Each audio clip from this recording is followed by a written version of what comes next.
Hello, I'm Ayodele Harrison, Senior Partner of Education with CommunityBuild Ventures. So this month's blog is going to be a little bit different. Normally what I do is I sit and I recap what has happened the previous month, that will be August, and then what to look forward to in September.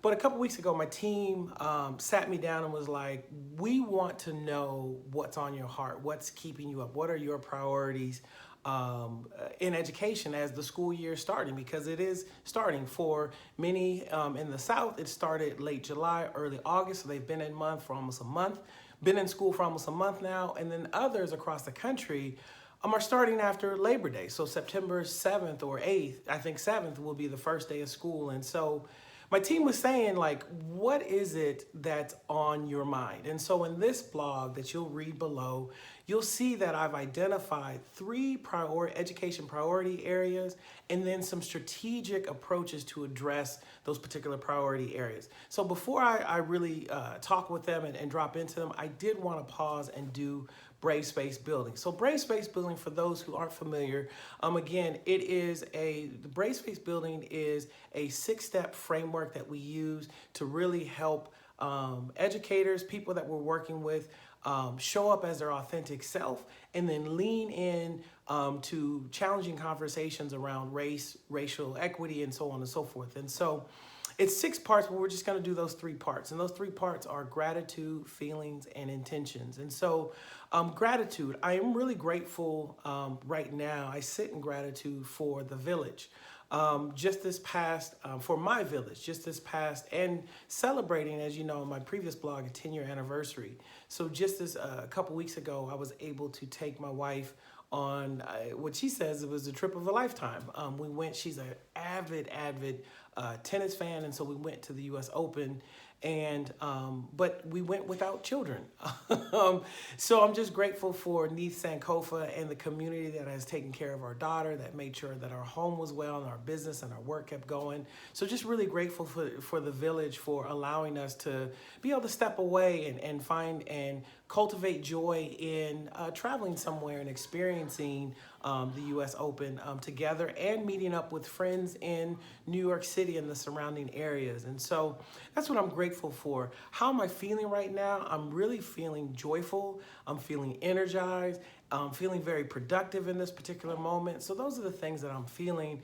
And then my intentions for today are just to really share with you and just bring you into this process of what our priorities are, and then some of the strategic approaches. And so that's my brave space. And with that, I am complete. I invite you at this time to, if you can, pause the video and list your 3 things: gratitude, feelings, and intentions. Go ahead and pause. And welcome back. And so I was thinking a lot. So it really took me some time to think about what's keeping me up. What am I looking forward to engaging? What are some of the priority needs that are to be addressed in education this year? And I started, drafting some things and was kind of like moving down a certain pathway. And then how as the work unfolds, I started to think about there were 3 key education priority areas that I felt needed to be uplifted and could a strategic approach to be able to solve them, to be able to begin addressing them. And I don't have them memorized, but they're memorized in my heart, but like I just want to hear. And I think the first you'll see is the well-being of Black educators. As I said, school has been running for a month for some, and is getting ready to start. People are feeling stressed out, they're feeling overwhelmed, they're feeling tired, and they're feeling scared. You've seen a lot of the anti-masking mandates that governors have written in terms of policy for education.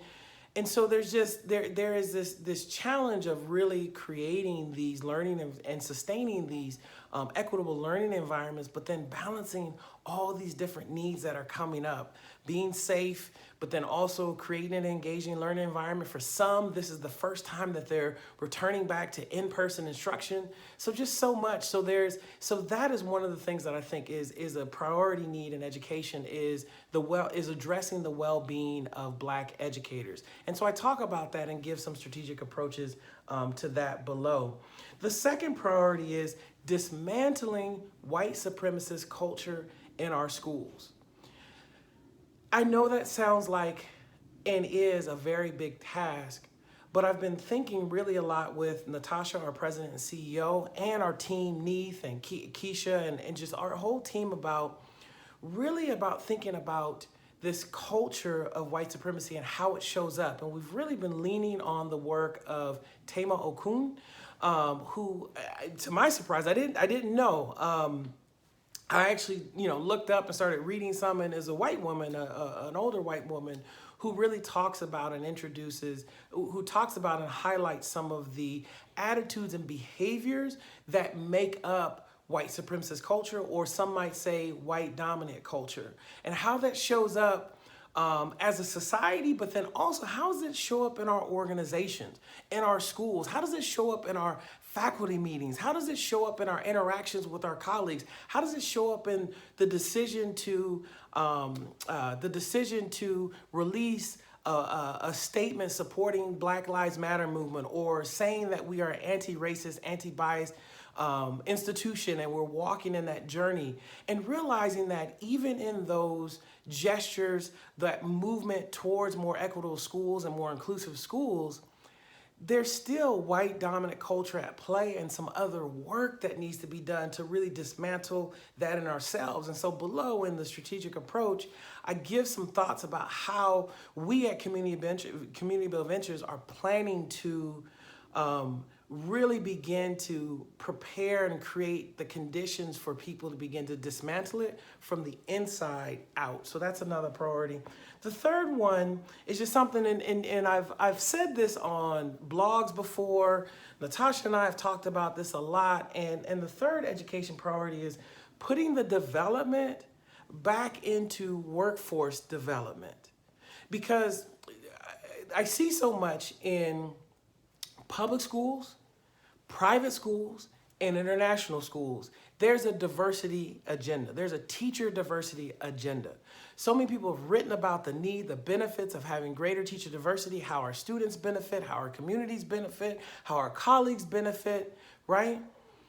But we also have to acknowledge that in this process of creating structures that invite more teachers of color, Black, Latinx, Indigenous teachers into the profession, or as they move to other schools that are more fitting to them, we still have to understand that as a whole, the way our educational system, whether public, private, or international, is built on white dominant cultural norms. And they are traumatic places to enter into.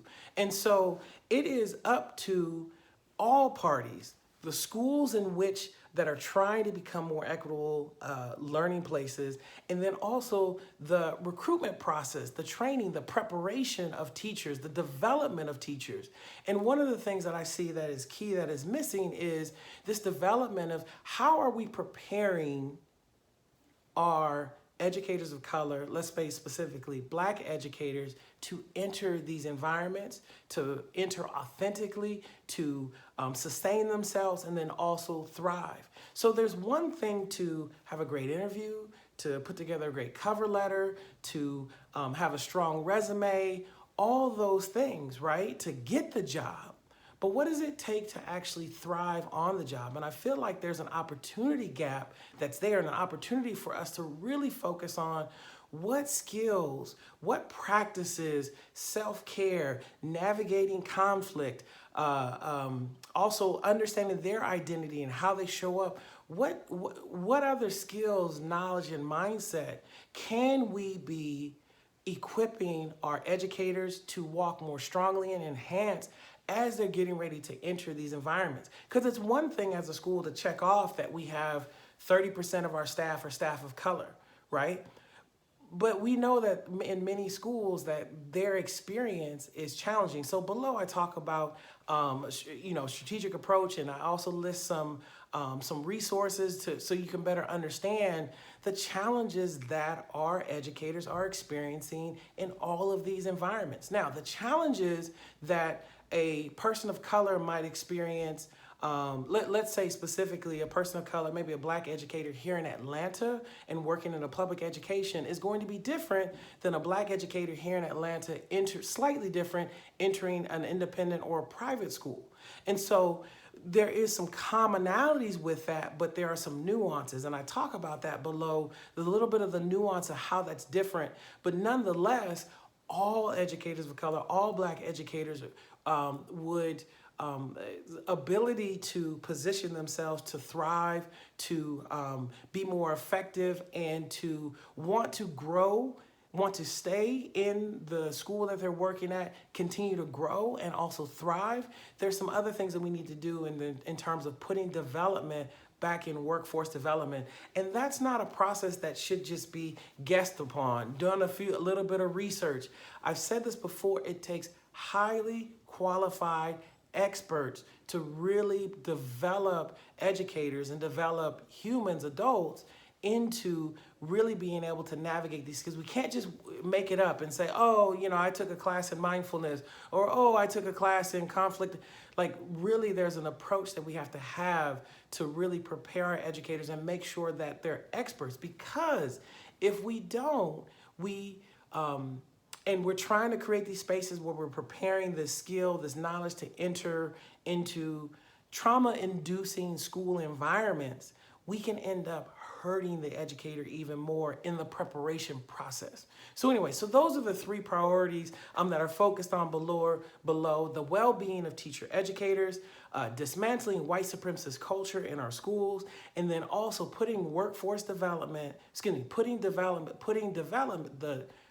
development back into workforce development.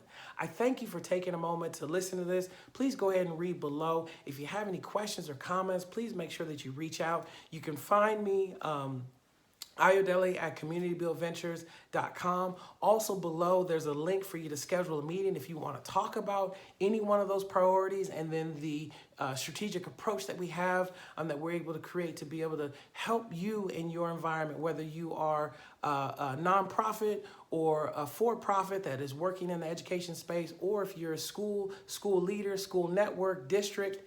Let's get together, let's have a conversation so that we can create these equitable learning spaces for our students, for our parents, caregivers, and caretakers, but then also for our educators and staff that are working in our buildings. I thank you for taking a moment to listen. I look forward to connecting with you soon. I wish you well. Take care.